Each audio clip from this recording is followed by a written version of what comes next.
नमस्कार। आज के इस व्याख्यान में सभी विद्यार्थियों का स्वागत है। आज के हमारे इस व्याख्यान का विषय है वेदांत दर्शन में द्वैतवाद। अब तक हमने वेदांत दर्शन में अद्वैतवाद शंकराचार्य का पढ़ा था। उसके बाद रामानुजाचार्य का विशिष्टाद्वैत दर्शन पर चर्चा की थी और अब हमारा है वेदांत दर्शन में द्वैतवाद। वेदांत परंपरा में माधवाचार्य द्वैतवाद के प्रवर्तक माने जाते हैं। इन्हें पूर्ण प्रज्ञ एवं आनंद तीर्थ भी कहते हैं। उन्होंने एक संप्रदाय स्थापित किया जिसे ब्रह्म संप्रदाय कहते हैं। माधवाचार्य का प्रारंभिक नाम वासुदेव था। उनका जन्म 1199 ईस्वी में कर्नाटक के उडुपी जिले में हुआ था। उन्होंने 25 वर्ष की अवस्था में संन्यास लिया। 1317 ईस्वी में उनका देहांत हुआ। उन्होंने अपने सिद्धांत निरूपण में बड़ी चतुराई से सांख्य न्याय वैशेषिक दर्शनों के सिद्धांतों का उपयोग किया है। उनका द्वैतवाद अद्वैतवाद के विरुद्ध एक प्रतिक्रिया है। वे शंकराचार्य के मायावाद को बौद्ध शून्यवाद का विकृत औपनिषद संस्करण कहते हैं। माधवाचार्य रचित कुल 37 ग्रंथ प्राप्त होते हैं। उनमें प्रस्थानत्रयी पर उनका भाष्य विशेष रूप से प्रसिद्ध है। माधवाचार्य ने अपने दर्शन चिंतन में 2 कार्य किए। प्रथम, उन्होंने अद्वैत विचारधारा को सदोष सिद्ध करके उनके तत्व ज्ञान के खोखलेपन को उद्घाटित किया। द्वितीय, उन्होंने वैष्णव परंपरा के भक्ति सिद्धांत को तार्किक आधार पर प्रतिष्ठित किया।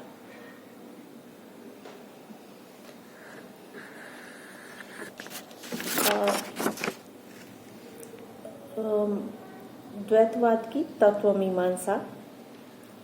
माधवाचार्य तत्वमीमांसा की दृष्टि से द्वैतवादी यथार्थवादी दार्शनिक थे। उन्होंने शंकराचार्य के अद्वैतवाद का अभेदवाद के विरोध में द्वैतवाद का प्रतिपादन किया। उन्होंने शंकराचार्य को उस दृष्टिकोण को अस्वीकार किया जिसमें भेद के मिथ्यात्व का प्रतिपादन है। वे कट्टर भेदवादी या द्वैतवादी है। उनका द्वैतवाद पाश्चात्य दर्शन के उस द्वैतवाद से भिन्न है जिसमें 2 अंतिम सत्ताओं की स्वीकृति प्राप्त होती है। भारतीय दर्शन में उनका द्वैतवाद सांख्य दर्शन के द्वैतवाद से भी भिन्न है। सांख्य दर्शन के द्वैतवाद में 2 स्वतंत्र निरपेक्ष अंतिम तत्व पुरुष और प्रकृति के रूप में स्वीकार किए गए हैं, किंतु माधव का द्वैतवाद अनूठा है। उसमें 5 भेद स्वीकृत हैं। ये है ईश्वर एवं जीव का भेद, जीव एवं जीव का भेद, ईश्वर एवं जड़ का भेद, जड़ एवं जड़ का भेद और जीव और जड़ का भेद। वे 5 भेदों को समग्रतः प्रपंच कहते हैं। एक अन्य दृष्टि से उनके दर्शन में 2 तत्वों का कथन प्राप्त होता है, स्वतंत्र एवं परतंत्र। इसमें स्वतंत्र तत्व स्वयं भगवान विष्णु है। जीव एवं जगत परतंत्र तत्व है। संभवतः इसी कारण उनके दर्शन में द्वैतवाद या भेदवाद कहते हैं। माधवाचार्य कट्टर भेदवादी है। वे भेद को मूलतः वस्तु का स्वरूप मानते हैं। उनके अनुसार ज्ञान की प्रक्रिया भेद का समर्थन करती है। हम ज्ञान की प्रक्रिया में ये जानना चाहते हैं कि कोई वस्तु दूसरी वस्तु से कितनी सदृश्य है और कितनी असदृश्य है। इस प्रकार सादृश्य और असादृश्य पदों के प्रयोग से ज्ञात होता है कि तत्व एक से अधिक है और उनमें मूलतः भिन्नता है। वस्तुओं में भेद को अस्वीकार करने पर सादृश्य शब्द अर्थहीन हो जाता है। माधव की दृष्टि में भेद का अस्तित्व है।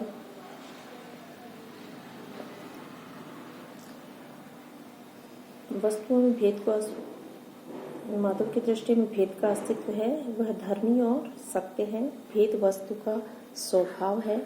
वैसे ही सत्य है जैसे कोई अस्तित्ववान वस्तु। उनके अनुसार प्रत्यक्ष अनुमान और शब्द प्रमाणों से भेद की सिद्धि होती है।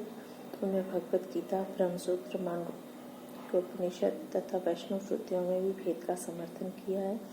उनके अनुसार जो स्वरूपतः भिन्न है वह अभिन्न नहीं हो सकता। ब्रह्म, जीव एवं जगत स्वरूपतः भिन्न है। ये अपनी अपनी सत्ता रखते हैं। उनमें न तो किसी का अन्य में अंतर भाव किया जा सकता है और न ब्रह्म को एकमात्र सत्य कहकर अन्य को मिथ्या ही माना जा सकता है।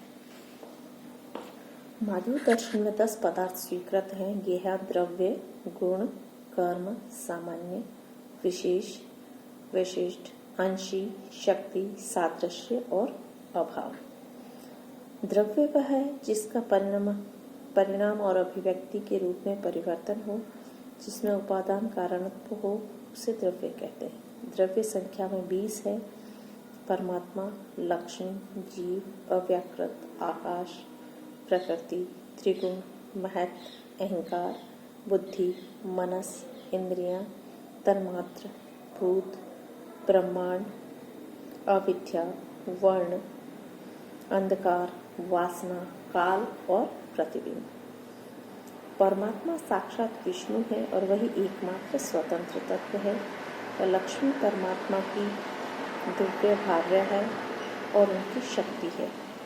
जीव परमात्मा से भिन्न, अवरूप और संख्या में अनेक है। अव्याकृत आकाश नित्य एवं व्यापक है। प्रकृति जगत का उपादान कारण है और त्रिगुणात्मक है। सत्व, रज, तम त्रिगुण कहलाते हैं। त्रिगुण महत्व के कारण है। महत्व से अहंकार उत्पन्न होता है। बुद्धि 2 प्रकार की है, द्रव्य रूप और गुण रूप। बुद्धि का द्रव्य रूप महत्वजन्य है और गुण रूप ज्ञान है। मनस के भी 2 भेद हैं, द्रव्य रूप और इंद्रिय रूप। इंद्रियां 10 हैं, 5 ज्ञानेंद्रियां और 5 कर्मेंद्रियां। तन्मात्र 5 हैं, रूप, रस, गंध, स्पर्श और शब्द। आकाश, वायु, जल, तेज, पृथ्वी ये पंचभूत हैं। समस्त विश्व को ब्रह्मांड कहते हैं। अविद्या माया रूप है। वर्ण, अंधकार, वासना, काल और प्रतिबिंब भी द्रव्य है। गुण द्रव्याश्रित होते हैं और ये अनेक है। माधवाचार्य वैशेषिक दर्शन में स्वीकृत गुणों के अतिरिक्त शम, दम, कृपा, तितिक्षा, बल, लज्जा, सौंदर्य, गांधीर्य, शौर्य, औदार्य आदि गुणों को भी स्वीकार करते हैं। वे कर्म के 3 भेद मानते हैं, विहित, निषिद्ध और उदासीन। सामान्य को स्वीकार करते हैं। सामान्य के 2 भेद हैं, नित्य एवं अनित्य। जाति और उपाधि भी सामान्य के भेद है। विशेष वह पदार्थ हैं जो भेदभाव होने पर भी भेद व्यवहार का निर्वाह करते हैं। विशेष संख्या में अनंत है। विशेष जगत की सभी वस्तुओं में रहते हैं। ईश्वर में भी अनंत विशेष है। विशिष्ट वह पदार्थ है जो विशेषण से संयुक्त होता है। यह नित्य एवं अनित्य 2 प्रकार का है। समस्त अवयव विशिष्ट पदार्थ को अंशी कहते हैं। यह भी नित्य और अनित्य भेद से द्विविध है। माधवाचार्य शक्ति पदार्थ के 4 भेद बताते हैं, अचिंत्य शक्ति, आध्येय शक्ति, सहज शक्ति और पद शक्ति। अचिंत्य शक्ति ईश्वर में है जो अघटित है। किसी वस्तु में किसी विशेष प्रकार के क्रिया द्वारा स्थापित की जाने वाली शक्ति अवैध्य शक्ति है। जैसे मूर्ति में मंत्रों द्वारा प्रतिष्ठित देव शक्ति। वस्तुओं में रहने वाली कार्य शक्ति को सहज शक्ति कहते हैं।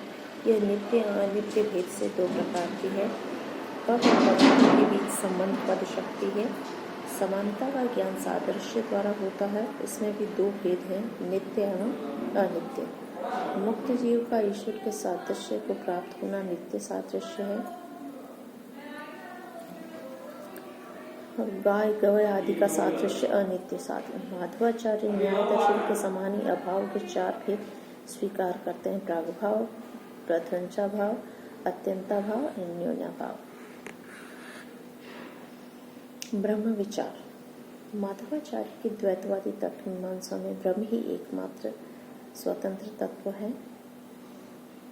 उनके यथार्थवादी द्वैतवाद में ब्रह्म और ईश्वर एक ही तत्व है।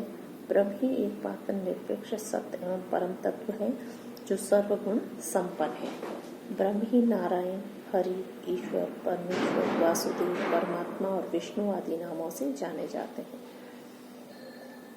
पुनः ब्रह्म के साथ जीव एवं जगत की भी पारमार्थिक सत्ता है। इस प्रकार माधवाचार्य ईश्वर के साथ जीव एवं जगत की भी अंतिम सत्ता को स्वीकार करके शंकराचार्य के अद्वैतवाद एवं रामानुज के विशिष्टाद्वैत को अस्वीकार करते हैं। उनके अनुसार ईश्वर, जीव एवं प्रकृति ये परस्पर भिन्न तत्व हैं और अपनी अपनी सत्ता रखते हैं। क्योंकि ये अनुभव का विषय बनते हैं और जो भी अनुभव का विषय बनता है उसकी सत्ता को अस्वीकार नहीं किया जा सकता है। वे शंकर के अद्वैतवाद के विरोध में कहते हैं कि ईश्वर, जीव एवं प्रकृति में किसी एक में अन्य का अंतर्भाव नहीं किया जा सकता है। बहुत्व या नानत्व को मिथ्या भी नहीं कहा जा सकता। माधवाचार्य द्वैत या भेद को भी अंतिम यथार्थ मानते हैं। उनके अनुसार जो स्वरूपतः भिन्न होता है वह अभिन्न नहीं हो सकता। ब्रह्म, जीव एवं प्रकृति स्वरूपतः भिन्न है, अतः उनमें अभेद संबंध नहीं हो सकता। उल्लेखनीय है कि माधवाचार्य कट्टर द्वैतवादी या भेदवादी हैं। वे पंचविध भेद के समर्थक हैं, जिसका हम पीछे उल्लेख कर चुके हैं। इससे ये स्पष्ट है कि ईश्वर, जीव एवं जड़ सभी सत्ताओं से भिन्न है तथा इन तीनों को अंतिम एवं पारमार्थिक सत्ता है। इसके बावजूद माधवाचार्य ब्रह्म को ही एकमात्र स्वतंत्र तत्व मानते हैं तथा जीव एवं प्रकृति को अस्वतंत्र तत्व। वे ये भी कहते हैं कि यद्यपि ईश्वर, जीव एवं जगत तीनों नित्य एवं अंतिम हैं, तथापि जीव एवं जगत ईश्वर से भिन्न श्रेणी के हैं और उसके ऊपर आश्रित हैं।